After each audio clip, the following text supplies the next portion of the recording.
ओ चल पुत या पता ना ले वाली मंडी तो कोई मज खरीद के ले आइए जा ना के तैयार हो गया मेरा सोना जा पुत बन के लाल कपड़े ला दी लाल कपड़े देख के गाइयां टक्करा लेके आउंगे ने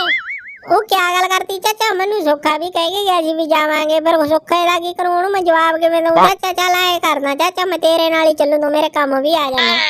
ओ पुत वो भी नाल ही आ बैठा बारे टेंपू च तू भी होके आ जा तैयार पुत तीन जाने बढ़िया हुंदे ने कहंदे बढ़िया अपना सौदा बना लिया करू जे मैं बद दे पैसे क्या करूं तुझे घट गया करना गाई सौदा हो पुत ओ क्या गल करती चाचा नाले ओ कहावती ज नहीं सुनिया भी तीजा रलिया कम गलिया ओ नाले ओ जे सच्ची होगी मैनू गाला दोगे तुसी ओ पुत बाले नखरे जे ना कर हुण ऐ भी चल भी ओ तीजा रलिया कम बनया तैनू की पता पुत किवें मर्जी बना लो उधरी बन जांदी हुंदी तू मेरी गल मान छेती कर लेट हो ही जाने आप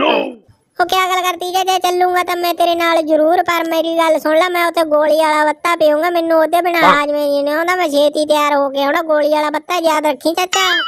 ओ तुरना का नहीं होता मैं इतनी ना खोल के दे दा तन्नू गोली वाला बत्ता